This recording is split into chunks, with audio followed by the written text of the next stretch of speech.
Hello students, welcome to all of in the मंगनाड़ी biology classes. Student, हम लोग अभी जो कुछ न्यूमेरिकल्स के रूल डिस्कस करने वाले हैं।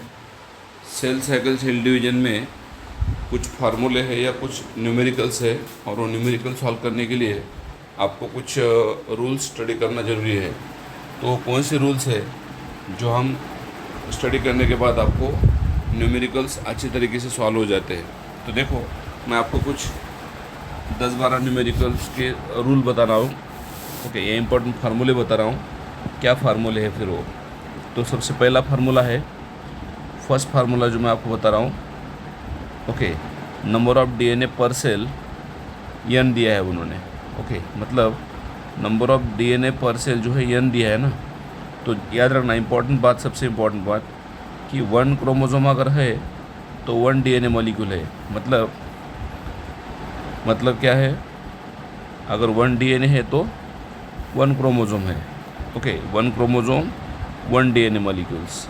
मतलब समझो अभी ये क्रोमोसोम है ऐसा, दिस इज व्हाट क्रोमोसोम। तो ये क्रोमोसोम के ऊपर क्या है? 1 chromosome has 1 DNA molecules. Okay, 1 chromosome से रिलेटेड क्या है? 1 डीएनए मॉलिक्यूल्स आपको देखने को मिलता है यहाँ पे। ठीक है, सो पहला हो गया। एग्जाम्पल दिया उन्होंने, ह्यूमन सेल के अंदर आपको पता है 46 क्रोमोसोम है ना डिप्लॉइड सेल में। ह्यूमन सेल में डिप्लॉइड सेल के अंदर क्रोमोसोम कितने? 46 है। तो 46 डीएनए मॉलिक्यूल वहाँ पे रहने वाले हैं। फिर नंबर ऑफ क्रोमोसोम जितने हैं उतने डीएनए मॉलिक्यूल रहेंगे। That is number of DNA in cell, that number of chromosome in the nucleus. Okay, मतलब नंबर ऑफ डीएनए सेल के अंदर कितने हैं उसके अकॉर्डिंग क्या रहेंगे? Number of chromosome in the nucleus. Okay, मतलब समझो न्यूक्लियस के अंदर क्रोमोसोम कितने हैं? 46 है। न्यूक्लियस के अंदर क्रोमोसोम कितने? 46 है। तो number of DNA in the cell भी कितने रहेंगे? 46 ही रहेंगे। ठीक है, वो उन्होंने दिया है। Number of DNA in cell is equal to number of chromosome in the nucleus. Okay, दूसरी बात, सेकंड रूल क्या है? Second formula, number of chromosome is equal to number of functional centromere in the nucleus. Number of chromosome is equal to number of functional centromere in the nucleus. आपको पता है, अगर एक chromosome है तो उस एक क्रोमोसोम के अंदर क्या रहता है? एक ही सेंट्रोमियर रहता ना। आप बोलेंगे सर सेंट्रोमियर क्या चीज़ है, पहले बताओ। तो सेंट्रोमियर का मतलब होता है, ओके, क्रोमोसोम का सेंटर का पार्ट। क्रोमोसोम के सेंटर के पार्ट को आप बोलते हैं सेंट्रोमियर। तो यहाँ पे अगर एक क्रोमोसोम है तो नंबर ऑफ फंक्शनल सेंट्रोमियर जो है न्यूक्लियस के अंदर 1 ही है ना। Okay, so normally 1 chromosome has only 1 functional centromere. Hence if there are 10 centromere visible in the nucleus. Okay, अगर क्रोमोसोम के अंदर क्या है? सेंट्रोमियर की संख्या 10 है, it means that there are 10 chromosome in that nucleus. मतलब नंबर ऑफ क्रोमोसोम जितने हैं उतने सेंट्रोमियर। मतलब एक क्रोमोसोम के साथ क्या होता है? एक सेंट्रोमियर होता है ना। 1 chromosome is equal to, okay, 1 chromosome is equal to 1 क्या? सेंट्रोमियर। ओके, जितने क्रोमोसोम उतने सेंट्रोमियर। ये हो गया दूसरा रूल, सेकंड रूल हो गया। तीसरा रूल क्या है? देखो, number of chromatid in the chromosome. Number of chromatid in the chromosome. Okay, आपको पता है क्रोमोसोम के अंदर क्रोमैटिड रहते हैं। ओके, अभी आपको पता होगा ये भी कि क्रोमोसोम के 3 फॉर्म है, मोनाड, डायड एंड टेट्राड। अभी आप बोलेंगे मोनाड का मतलब क्या है sir? Monod chromosome has only 1 chromatid. Monod chromosome जो है उसमें क्या है? एक ही क्रोमैटिड है। डायड में क्या है? 2 क्रोमैटिड है। डायड के अंदर क्या है? 2 क्रोमैटिड है। And 2 dyad form 1 tetrad. Okay, यहाँ पे डायड कितने हैं? यहाँ पे डायड कितना था ये क्रोमोसोम में? यहाँ पे डायड था 1। Okay, dyad chromosome has 2 chromatids. मतलब इस केस में क्या था? Okay, 1 Monod 1 chromatid. 1 मोनाड के साथ 1 क्रोमैटिड था। यहाँ पे क्या है? 1 डायड है। ओके, 1 डायड है। डायड अगर 1 है तो फिर क्रोमैटिड कितने हैं?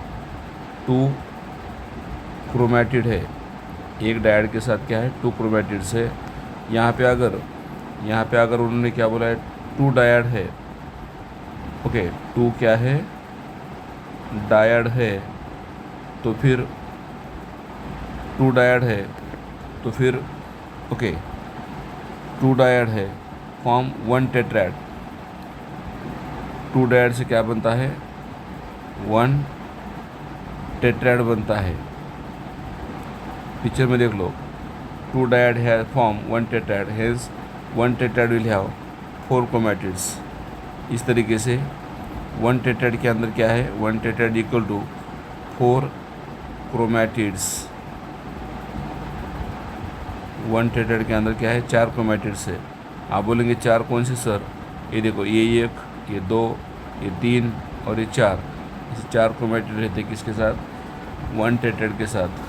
और 1 डायड का मतलब होता है 2 डायड का मतलब होता है 1 टेट्राड। ओके आगे चलते हैं। ओके ये टेबल बहुत इंपॉर्टेंट है। अभी ये टेबल क्या बोला है, table changes in the chromosome content, changes in the amount of change in the amount that is content of DNA. DNA का कंटेंट को उन्होंने सिंबल यूज़ किया है सी। नंबर ऑफ क्रोमोसोम जो यूज़ होते हैं उसको बोला है उन्होंने एन मतलब हैप्लॉइड ना। And number of DNA molecules per cell को दिया है उन्होंने कैपिटल एन।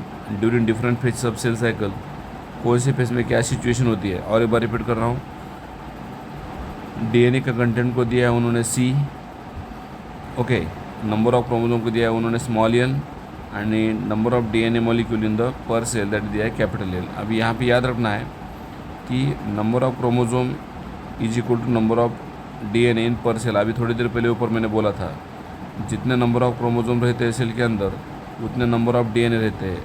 ओके तो यहाँ पे अगर अपन चार्ट देखेंगे क्या चेंजेस हो रहे, अगर amount of DNA c G1 phase में सी है तो आपको पता है एस फेज में क्या होता है, एस फेज के अंदर डीएनए सिंथेसिस होता है ना। एस फेज के अंदर क्या होता है डीएनए का सिंथेसिस होता है और इसलिए डीएनए डबल हो जाता है ना। कहाँ पे अमाउंट ऑफ डीएनए जो है एस फेज में डबल हो जाता है। फिर G2 में सेम, प्रोफेज में सेम, मेटाफेज में सेम, अनाफेज में सेम और टेलोफेज में जो है क्या होता है फिर और सी हो जाता है। मतलब ओके टेलोफेज में क्या हो जाता है फिर सेपरेशन हो जाता है ना। और सेपरेशन होने की वजह से 2C का और क्या होता है, क्योंकि देखो यहाँ पे टेलोफेज में क्या होता है एक्चुअली, टेलोफेज में 2 अलग अलग क्रोमोसोम होते हैं ना सेपरेट, और क्रोमोसोम अगर 2 अलग अलग हो गए तो 2C का क्या हो जाता है फिर C हो जाता है ना। और साइटोकाइनेसिस में भी सेम है, क्या 2C का C हो जाता है। मतलब ये अमाउंट ऑफ डीएनए जो आपको क्लियर हो गया, G1 में C था, ओके और एस फेज के बाद 2C था और टेलोफेज के बाद फिर और C हो गया। Okay right. Then number of chromosome कितने हैं G1 में, आपको यहाँ पे मैं बता दूँ एस फेज में क्या होता है डीएनए का अमाउंट डबल होता है, डीएनए का अमाउंट डबल होता है बट नंबर ऑफ क्रोमोसोम जो होते हैं या नंबर ऑफ डीएनए मॉलिक्यूल जो होते हैं कांस्टेंट होते हैं। कहाँ पे एस फेज के अंदर डीएनए का अमाउंट डबल हो जाता है but number of chromosome and number of DNA molecule जो है पर सेल कांस्टेंट रहते हैं, इक्वल रहते हैं। ओके तो यहाँ पे देखो नंबर ऑफ क्रोमोसोम G1 में n था, एस में n है, G2 में n है, प्रोफेज में n है, मेटाफेज में n है। ओके अनाफेज में क्या हो रहा है 2n हो रहा है। ओके 2n का मतलब क्या होता है, ओके अनाफेज में जो होता है 2n होते हैं, अलग अलग होते हैं ना क्रोमोसोम्स। ओके मतलब n+n होता है सिचुएशन, इसको 2n बोलते हैं। और टेलोफेज में फिर और n होता है और साइटोकाइनेसिस में और n हो जाता है। ओके सेम डीएनए का भी है, डीएनए का सेम है, क्या G1 फेज में n है, एस में भी n है, G2 में n, प्रोफेज में n, मेटाफेज में n, खाली अनाफेज में क्या होता है 2n होता है। यहाँ पे 2n का मतलब होता है इधर एक n है और इधर एक n है, एक ही सेल के अंदर, एक ही सेल के अंदर ये भी एक n है और ये भी एक n है, उसको बोलते हैं अपन 2n। फिर बाद में क्रोमोसोम सेपरेट हो जाते हैं ना, अलग हो जाते हैं एक दूसरे से, फिर बनता है फिर और n एंड n। और ये हो गया फिर चार्ट जो बता रहा है कि डीएनए का अमाउंट कैसे बदलता है, number of chromosome cell division में कैसे चेंज होते हैं and number of DNA per cell जो है वो कैसे चेंज होता है। So this is about somewhat rules related to the ये कुछ रूल्स है किससे related, that is related to the cell cycle and cell division. Okay, और भी कुछ रूल्स है वो हम अगले लेक्चर में कंटिन्यू करेंगे। Thank you for watching video.